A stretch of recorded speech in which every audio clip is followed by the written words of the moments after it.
Jai Radha Madhava Jai Kunja Bihare.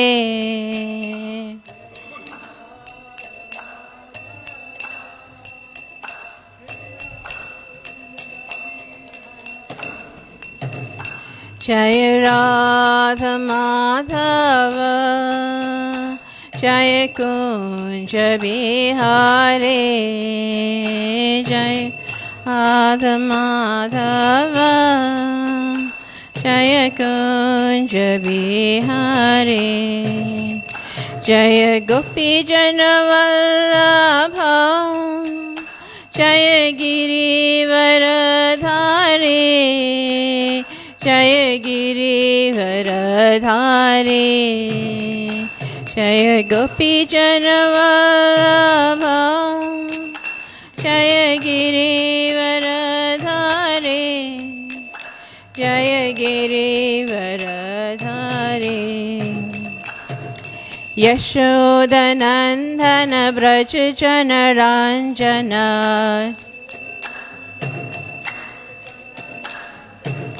Yashoda Nandana Braj Jana Ranjana. Yashoda Jamuna Tira Vanachari.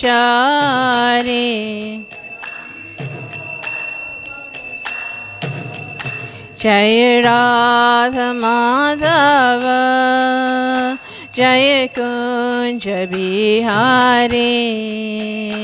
Jai Radha Madhava Jai Kunja Bihare. Hare Krishna Hare Krishna Krishna Krishna Hare Hare. Hare Rama Hare Rama Rama Rama Hare Hare. Jai Krishna Hare Krishna Krishna Krishna Hare Hare. Hare Rama Hare Rama Rama Rama Hare Hare. Hare Krishna Krishna Krishna Hare Hare. Hare Rama Rama Rama Hare Hare. Hare Krishna Krishna Krishna Hare Hare. Hare Rama Rama Rama Rama Hare Hare. Hare Krishna Krishna Krishna Hare Hare. Hare Rama Rama Rama Hare Hare.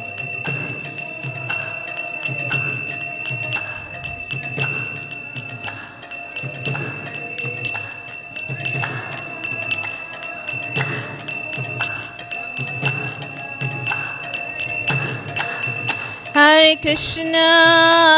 Krishna Krishna Krishna Hare Hare. Hare Rama Rama Rama Hare Hare.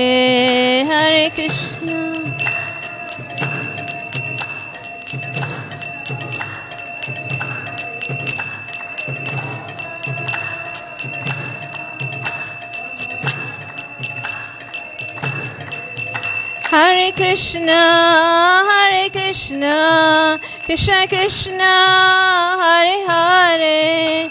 Hare Rama Rama Rama Hare Hare. Hare Krishna Krishna Krishna Hare Hare. Hare Rama Rama Hare Hare. Hare Krishna Krishna Krishna Hare Hare. Hare Rama Rama Rama, Hare Hare, Krishna Krishna, Hare Hare, Hare Rama, Rama Rama, Hare Hare. Srila Prabhupada ki jai. Jai Om Vishnupada Paramahamsa Priyavriksharya Astotasara Shri A.C. Bhaktivedanta Swami Prabhupada ki jai. Jai Om Vishnupada Paramahamsa Priyavriksharya Astotasara Shri Bhaktisiddhanta Saraswati Maharaj ki jai. Ananta Koti Vaishnavrinda ki jai. Nam Acharya Shri Haridas Thakur ki jai. Prem Se Kaho Shri Krishna Chaitanya Prabhu Nityananda Shri Advaita Gadadhar Shiva Sari Gaura Bhaktivinoda ki jai. Shri Shri Radharanath ki jai, Shriman Mahaprabhu ki jai, Shri Giri Raj Govardhan ki jai, Ganga Maya ki jai, Jamuna Maya ki jai, Bhakti Devi ki jai, Tulasi Maharani ki jai, Go Premanande, Hari Hari Bol. All glories to the assembled devotees. All glories to the assembled devotees. All glories to the assembled devotees. All glories to Shri Shri Guru and Shri Gauranga. All glories to Srila Prabhupada. Krishna Hare Krishna Prasad Bhutale Shrimati Indrajumna Swati Namni Shri Krishna Prasad Bhutale Shrimati Swati Namni Namaste Saraswati Devi Gauravan Chani Nirvishesha Shunyavari Paschata Distar. So Hare Krishna, dear devotees. Today we will be reading from Srimad Bhagavatam, the 4th canto, chapter 25, text 26. So Katvam Kanja Palaksaki Katvam Kanja Palakshakshi Kashyasita Kuta Sati Imam Upa Purim Biru Imam Upapurim Biru Kim Chikshrasi Shama Shamshame Kim Chikshrasi Shamshame. Quite tricky, the words, right? It's like a tongue twister. Katram kunja palakshasi Kashyasita kutasati Imam upapurim bharu Kim chikshasi samsame Katram kunja palakshasi Kashyasita kutasati Imam upapurim bhiru Kim shiksasi samsame.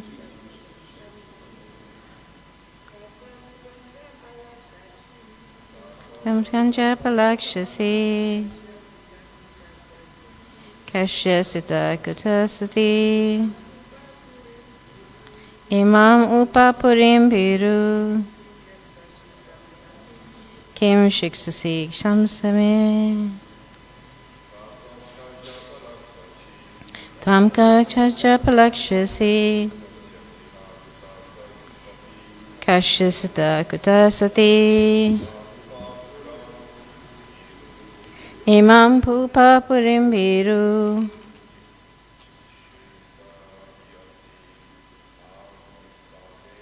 Kim shiksasi samsame. Katam kunja palakshasi Kashyasita kutasati Imam upapurim bhiru Kim shiksasi samsame. Anyone else?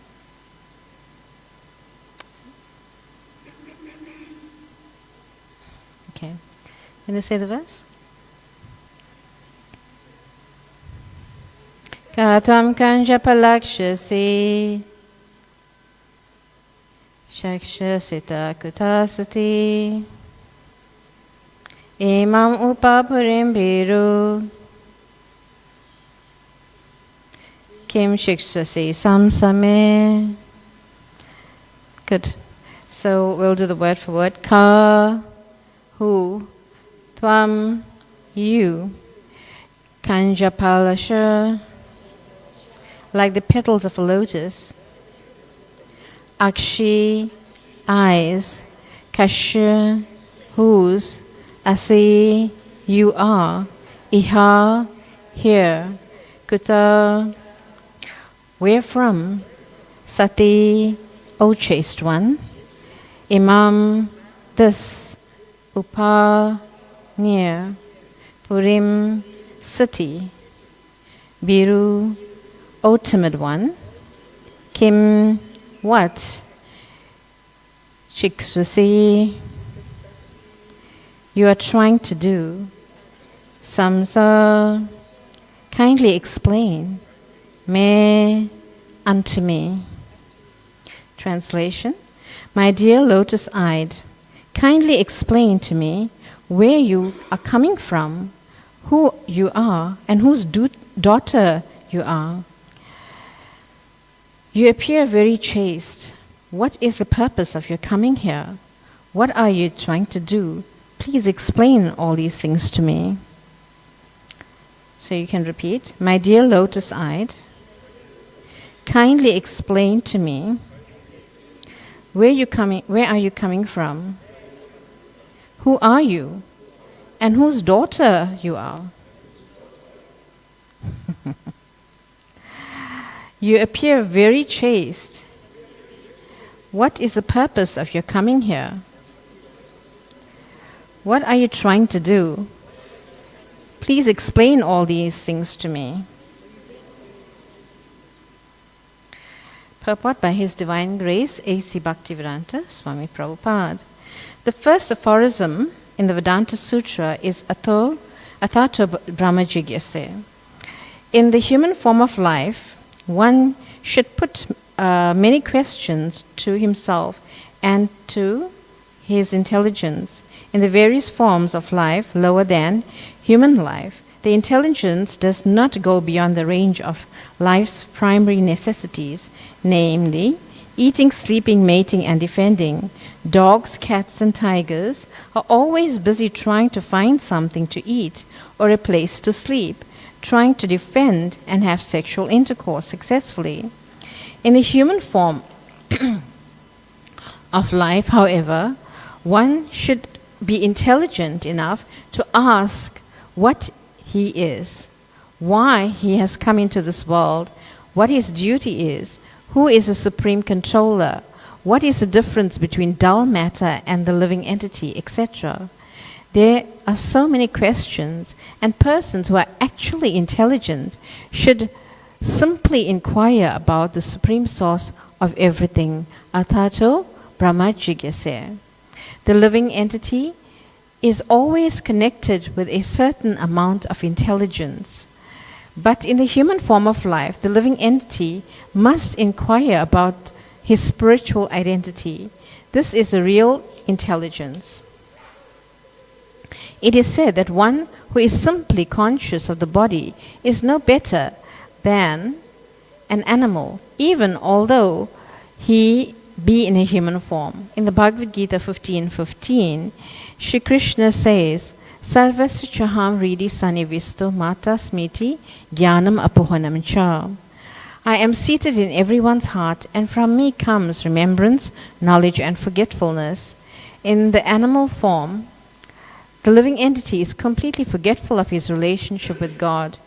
This is called apohanam, or forgetfulness. In the human form of life, however, consciousness is more greatly developed, and consequently the human being has a chance to understand his relationship with God. In the human form, one should utilize his intelligence by asking all these questions, just as Puranjana, the living entity, is asking the unknown girl where she has come from, what her business is, why she is present, etc. These are inquiries about Atma Tattva, self-realization, the conclusion is that unless the living entity is inquisitive about self-realization, he is nothing but an animal. Om Jnana-timirandhasya Gyananjana Shalakaya Chakshurunmilitam Yena Tasmai Shri Gurave Namaha. Shri Chaitanya Manobhistam Sapitam Jena Bhutale Swayam Rupa Kadamaya Tadati Swapadantikam.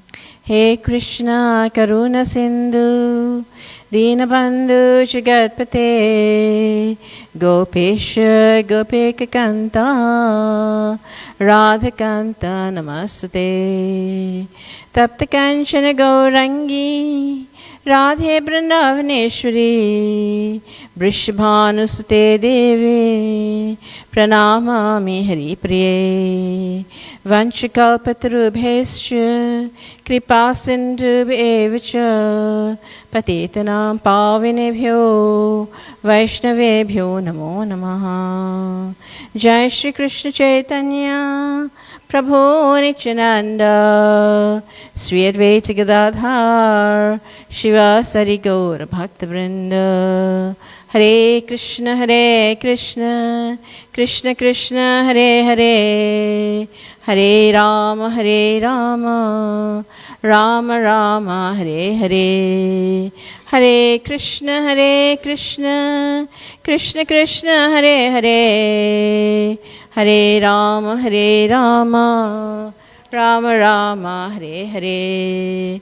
Hare Krishna Krishna Krishna Hare Hare Hare Rama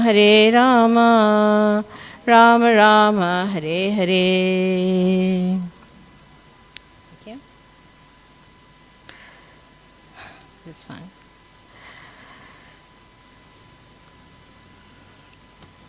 As always, we have a very interesting purport by Srila Prabhupada.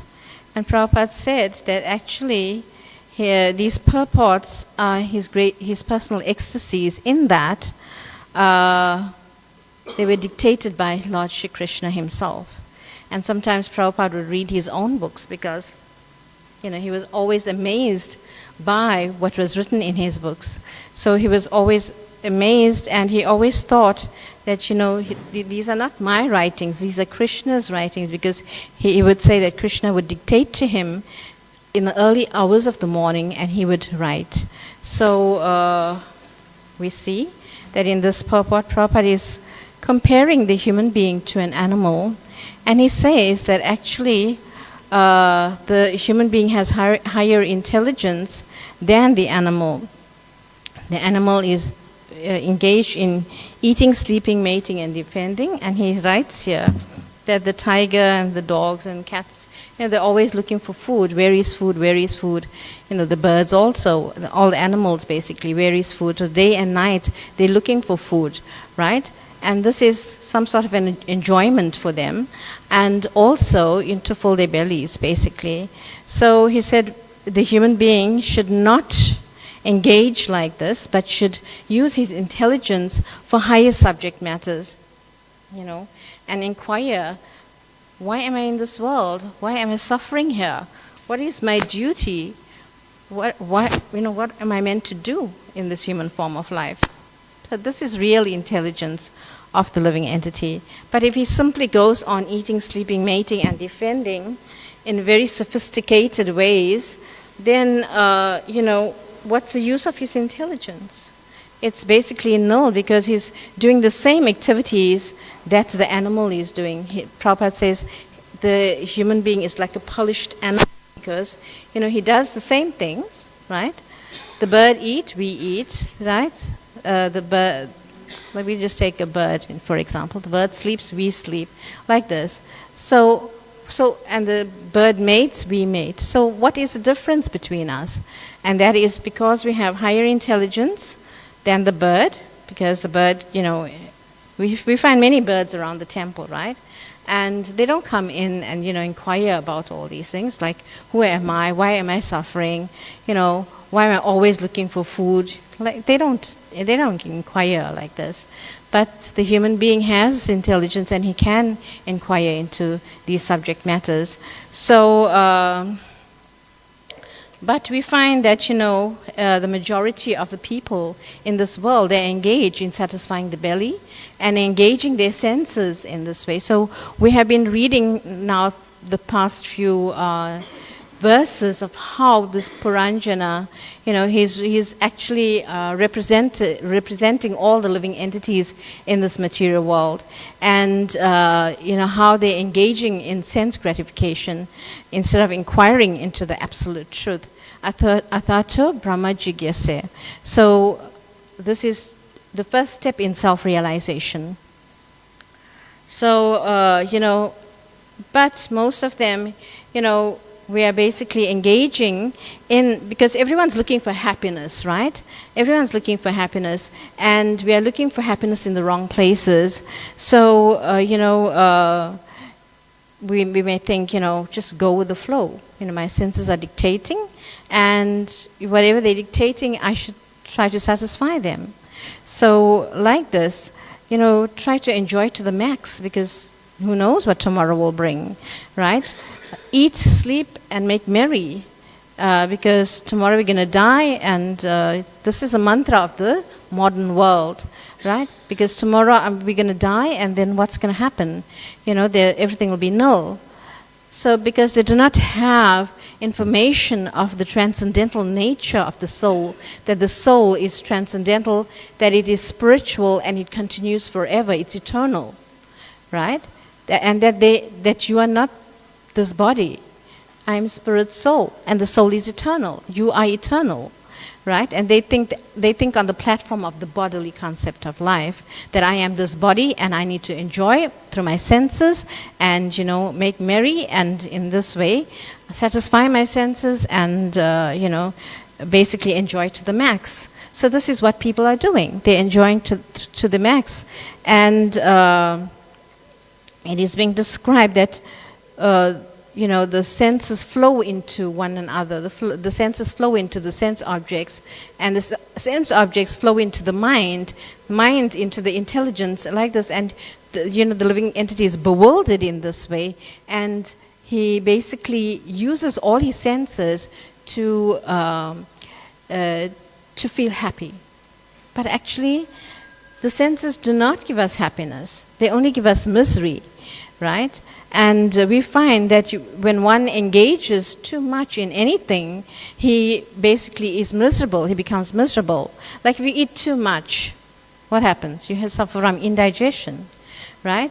If you enjoy sexually too much, what happens? You get AIDS, you get, there's so many diseases related to sexual activity.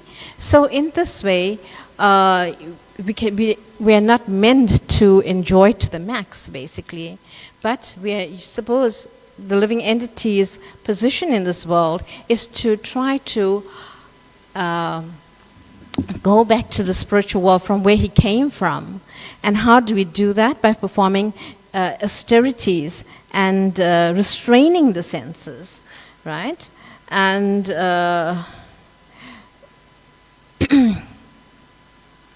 So in this way, in many circles, the transcendentalists try to enjoy.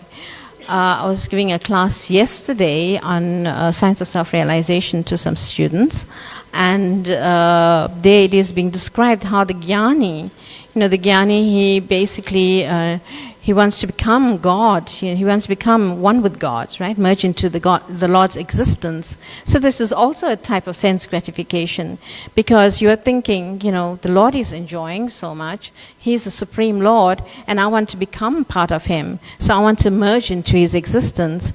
And this is a type of an enjoyment. And in this way, you cannot merge into the Lord's existence. The best you can go is into the Brahma Jyoti, which is the effulgence that's emanating from the Lord's body. And in this way, stay for some time there, and fall, when your piety is exhausted, then you fall back into this material world.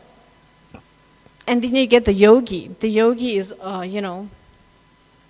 doing all these asanas, and he's basically trying to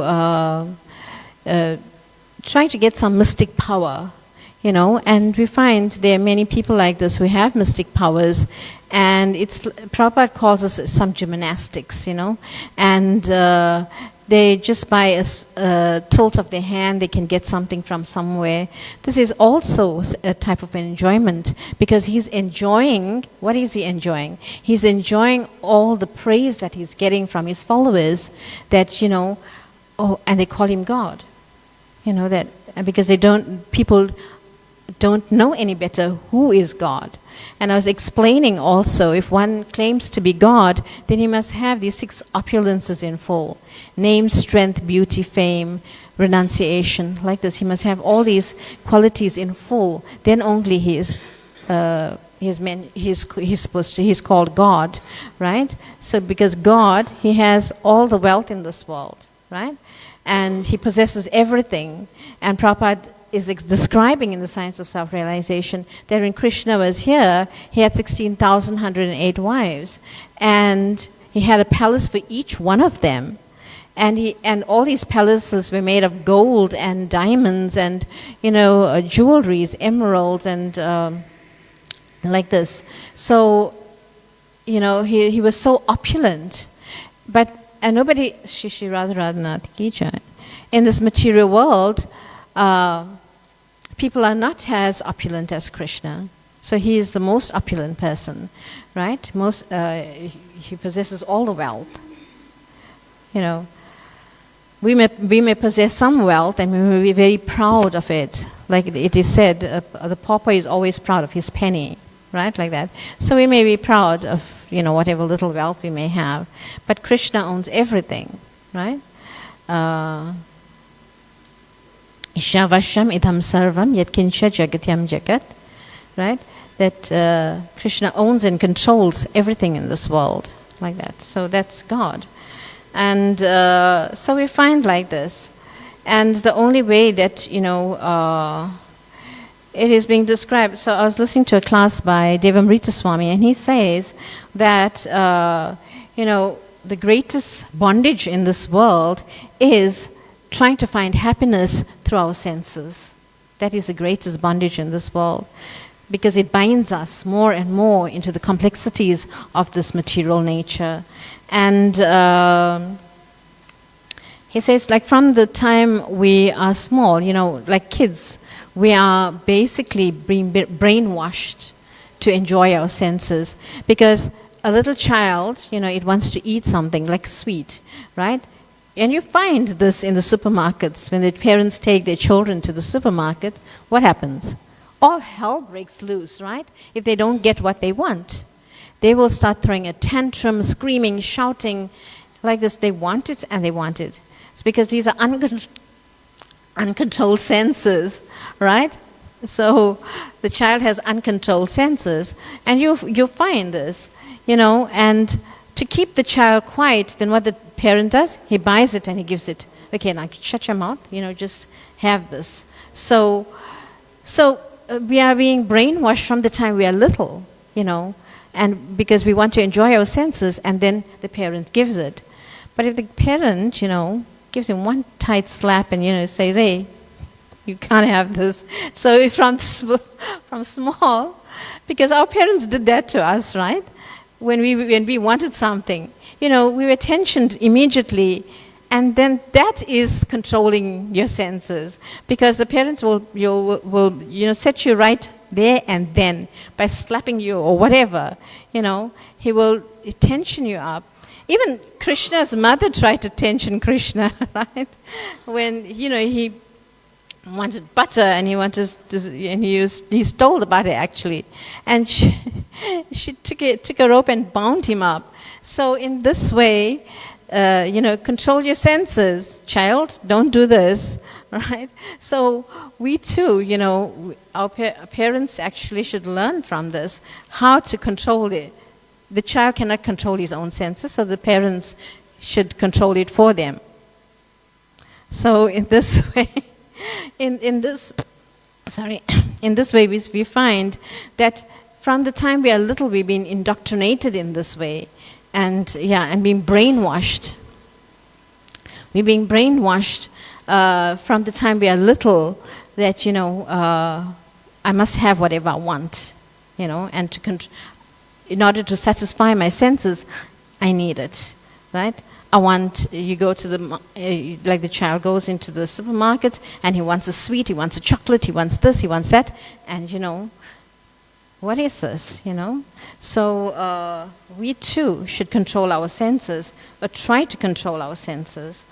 And Maharaj was saying that actually, how to do that? By continuously hearing. And he says the sound vibration is so powerful. When you listen to classes, the sound vibration is so powerful that it actually cleanses the heart, right? So this is quite scientific. When the sound vibration enters the ears, it penetrates the heart and it cleanses the heart of all misgivings like this. So, Shrinvatam Swakata Krishna, Punya Shravana Kirtana, Ridi Anta Strabhadrani, Virud Noti Suritsatam. That the Lord is a benefactor of those truthful devotees who are eager to hear His messages. And, and then He bestows the devotee to actually cleanse his heart from sense pleasure and sensual enjoyment like this. So by continuous hearing the Srimad Bhagavatam, classes on the Srimad Bhagavatam and classes on the Vedic scriptures, then our heart becomes cleansed. Like this, the other verse is Nasta Prayesha Bhadreshu Nityam Bhagavata Sevaya Bhagavati Uttama Shloke Bhakti Bhavati Neshtaki. That by regular attendance in the Bhagavatam class, then all the misgivings in the heart is completely destroyed to null. So in this way, we should continuously,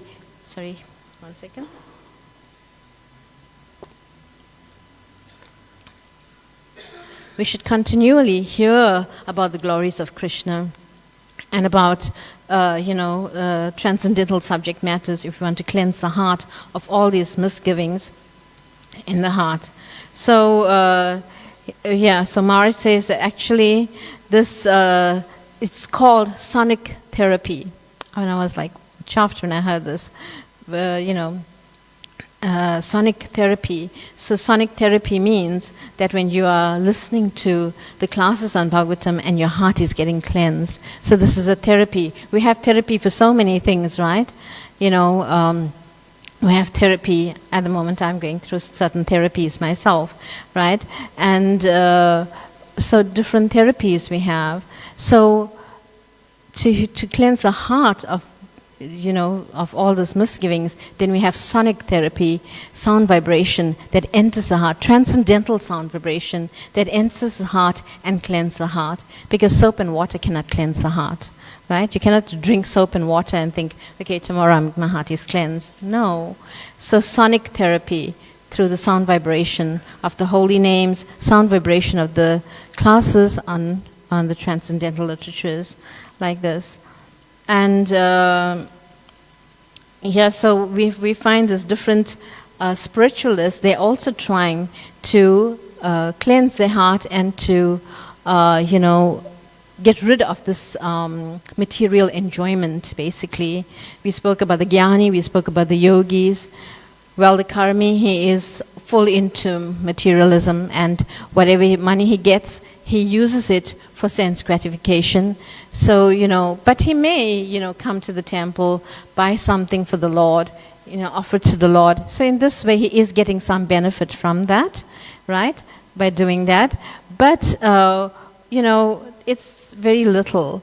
Until and unless he comes to this point of hearing the messages of the Bhagavad Gita, of the Srimad Bhagavatam, then only can the sonic therapy actually work in his life and for him to get rid of all these things.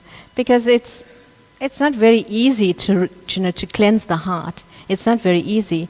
But this method that Prabhupada has bestowed upon us, we can easily get rid of this anarthas in the heart.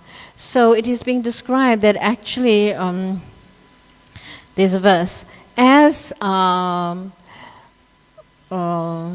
fire burns firewood to ashes. So similarly, the sound vibration of the holy names, the sound vibration of the transcendental literatures will burn away all the dirt from the heart, or all the misgivings in the heart. It'll burn away all of these things. Because, we may practice this and that and whatever to cleanse the mind and cleanse the heart, by yoga practices and all that. But the seed within the heart, the seed of desire within the heart is still within the heart, right? It cannot be removed, right? It is called kuta and bija. This is explained in the Nectar of Devotion. And how to get rid of this bija means seed. How to get rid of the seed of sin from the heart, or seed of desires that's manifesting from the heart. How to get rid of this? It's only through the chanting of the holy names and to listening to Srimad Bhagavatam classes and the holy scriptures like this from a bona fide process also. So you cannot go to anyone and listen, because they may speak from Srimad Bhagavatam like that, but they'll give you an impersonal concept of God like this. So it's very, very important to follow a bona fide process. And as Krishna is speaking it and this information is coming to us like this. So to rid the sin from the heart is by continuously hearing and chanting, and then the bija, the proclivity to sin within the heart, will be completely removed. We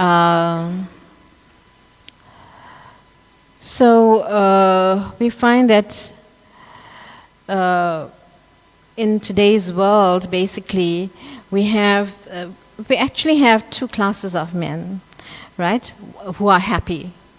The one class is said to be on a very high level of spiritual life.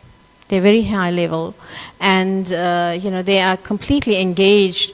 Their minds are completely engaged in the lordships, right? And they are the happiest. And then we get the materialist, who is also very happy, no doubt about it, but he's on a material platform because he's engaging his senses in the material objects. So in that way, he becomes happy. But the person in between is the bhakta or the sadhaka, who is striving to become God conscious and to come to that higher level. He is the one that is suffering, because he's suffering with his senses, he's suffering with his mind, to actually come to that platform, right? And but actually he's in a very nice position, should I say, because he's striving for that ultimate happiness. Right, we find that there's a pastime in the Bhagavatam where I'm not sure if it's in the Bhagavatam, but somewhere where Prabhupada says that there was this one devotee, and he was meditating, and his eyes were closed, and he was in complete bliss, meditating upon the pastimes of the Lord, because he could see Krishna's, in his internal vision, he could see Krishna's pastimes in front of him, right? And he was completely immersed in it. So, even whilst in this body, he was completely immersed in Krishna's pastimes, and then a lame man walked past, and and he laughed, and the lame man, he took offense because he thought that the yogi is laughing at him. In the meantime, the yogi is having a nice laugh because he's seeing Radha and Krishna having their pastimes, and I think the pastime was that Radharani wanted something from the tree, and she jumped to catch it, and Krishna let go of the branch, and the branch went higher. So in this way he laughed about it, and the yogi's meditation broke because this gentleman who was walking past, and he was lame, and he thought that the yogi was laughing at him, so he took offense. So like this, what I'm trying to demonstrate is a high level of this yogi's meditation, because he could see Radha and Krishna's pastimes in front of him, right? So we can also see Radha and Krishna's pastimes in front of us. And how is that possible? By reading the scriptures.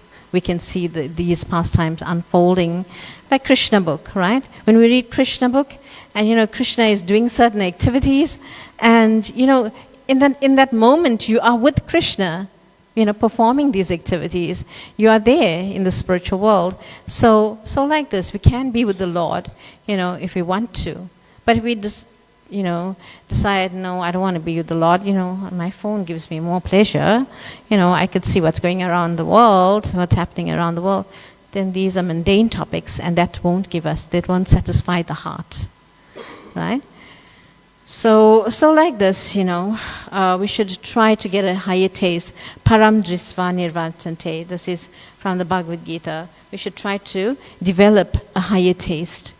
And when we develop this higher taste, then the taste for the lower things becomes paltry, and we don't want it anymore, right? So when you come to Krishna consciousness, right, and you taste your first prasadam, and you like this, and that taste basically is etched in your mind forever, right? How wonderful this tasted.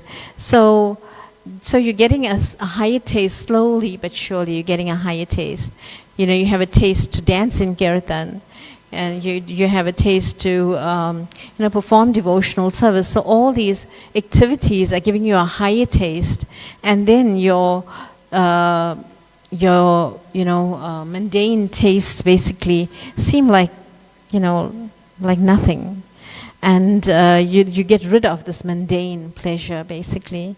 So we should try to develop the superior taste and get rid of these inferior tastes that always want to, by the mind and the senses, they're always pulling us in every direction like this.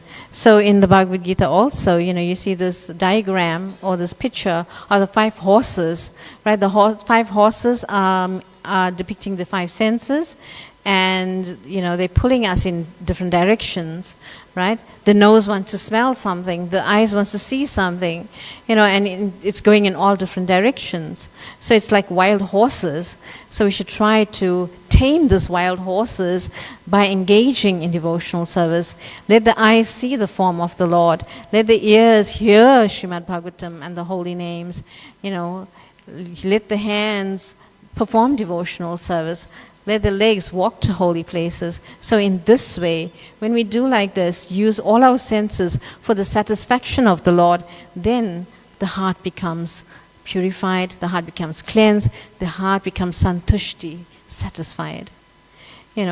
Because now the heart is not satisfied. Why? Because it's thinking, hey, I want something out there.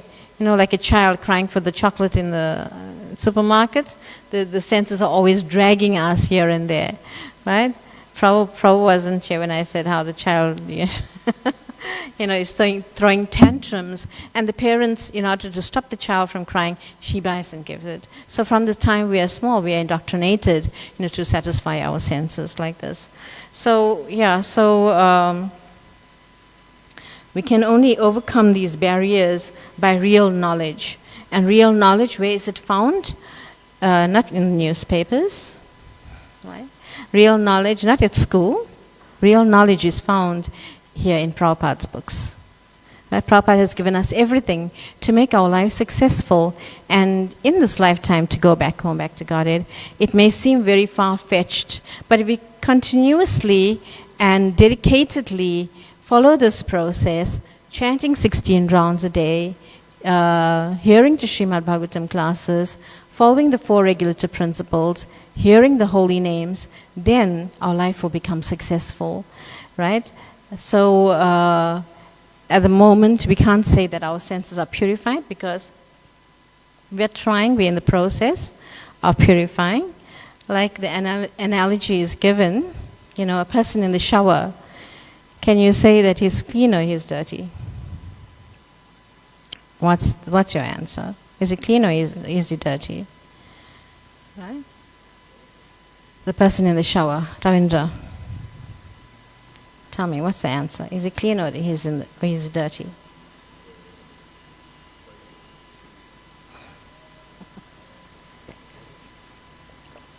Yeah, he's in the process of cleansing himself. So while you're in the process of cleansing yourself, you cannot be a pure devotee because you need to get to that point, right? So we are all in this process of purifying ourselves and becoming eligible to enter into the spiritual domain by this chanting and hearing process. So Maharaj was also talking about the spiritual world, the forest of enjoyment in this material world. He said we should leave this forest of enjoyment in this material world, because it's a forest. This material world is a forest of enjoyment, right? Everything here in this material world is, we want to make our lives comfortable as possible, to live happily in this world. But he says it's dukhaliyam ashashvatam. You'll never be happy, no matter how hard you try, right? So we should leave this forest of enjoyment and we should enter into the forest of Krishna's pastimes. And Krishna's pastimes are in the forest of Vrindavan.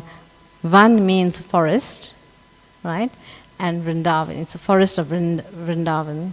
So in Krishna's pastimes, there's real happiness, right? But in the forest of material enjoyment, we only get distress. The harder we try to get happy, the harder we fall into distress, right? Because with every happiness comes equal amount of distress. You experience this, right? You try to be happy, one moment you're laughing and you're enjoying yourself, next moment you're crying. Laughing, enjoying, crying. Laughing, crying, like this. So this is this world, right? Duality, right? One minute you're happy, one minute you're sad. So, but in the spiritual world, you're eternally happy. Because the nature of the soul is Anandamaya Bhyasat. It's always happy, right? Ananda, it's always in Ananda, always blissful. And in this way, in the spiritual world, we are always in bliss, right? Even apparent distressful situations in the spiritual world is the highest enjoyment, like the separation of the gopis from Krishna. Although apparently it seems like, a distressful condition, but it's actually the highest enjoyment because they can remember Krishna all the time, like this. So we too should actually try to remember the Lord all the time, and by hearing the Bhagavatam, hearing the scriptures, chanting our rounds, like this. So we'll stop here. We have a few minutes left. Would anyone would like to add anything, or if you have any questions, you're most welcome to ask. Ravindra Swarup, you got the mic. So I mostly an outreach person that goes on programs every week. So we had some programs that's lined up, and we went to Newlands West. We went to one of those temples there. They invited us to come and chant, to do some kirtans. So we tried something different for them. Like what? Like chanting and dancing and stuff like that. So they, at the end of the program, they told us, we had a team of devotees, including myself. And at the end of the program, they mentioned like they never experienced something like this in their life.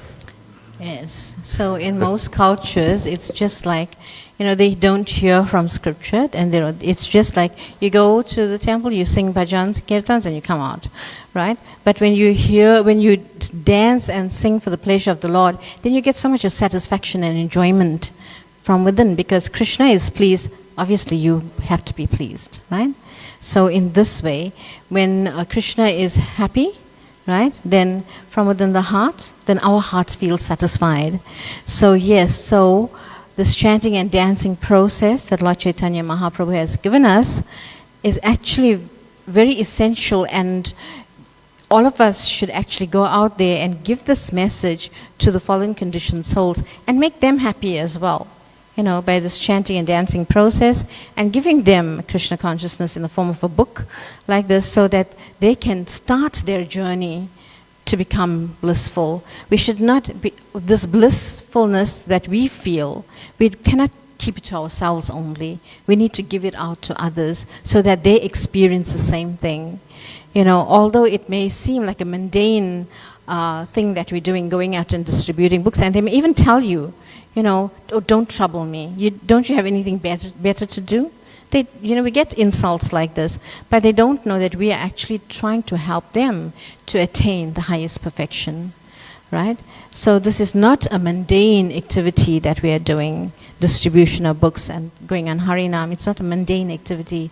It's on a transcendental platform, right? It's just that people see us on a material level, that, we want some money, so we're distributing books. No, it's not that. We don't want your money, take the book. That too, they won't even take the book, If they don't have the money and you try to give them a book, they don't want it. So in this way, we are trying to help the living entity to come to this platform of true happiness, true real position, his real position, Anandamaya Bhyasa, the real position of the living entity is to always be in bliss. Spiritual bliss, right? So yes, so preaching activities are very, very important. Thank you, Ravindra. Saru Prabhu. Anything else? Give Mataji the mic.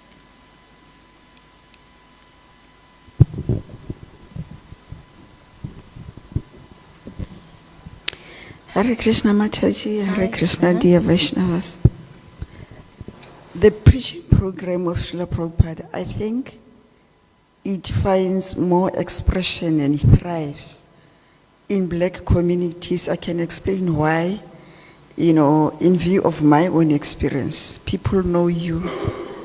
They know that you got a church background. All of a sudden, you have laid out your table, you are displaying books there. Very strange looking books. Now the inquiring starts there. They want to know, why are you suddenly doing these things? Is it benefiting you somehow?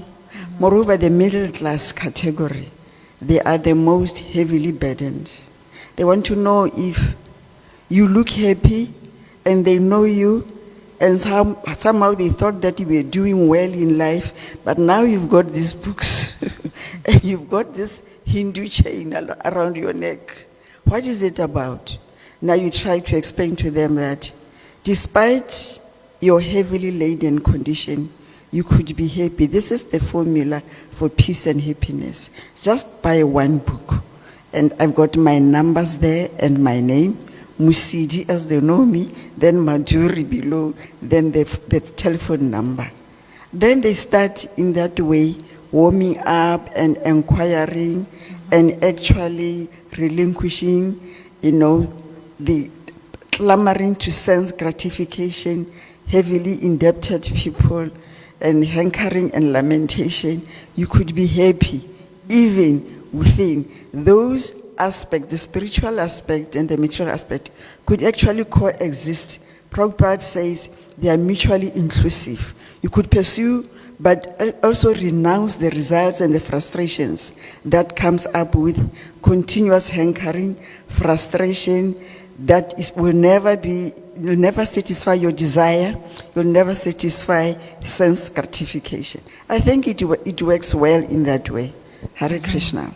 Very nice. Haribo. Thank you, Madhuri Mataji, for preaching and doing this outreach programs and book distribution. That's very, very important, and Prabhupada wanted all of us to do that. So, amongst your circle, whichever circle you are in, you are, Yara Deke, what's how the verse goes? The Lord Chaitanya Mahaprabhu said that whoever you see and whoever you meet, give them Krishna consciousness. So thank you very much for that. Hare Krishna. Srimad Bhagavatam ki jai, Srila Prabhupada ki jai, Go Premanande, Hari Hari Bol.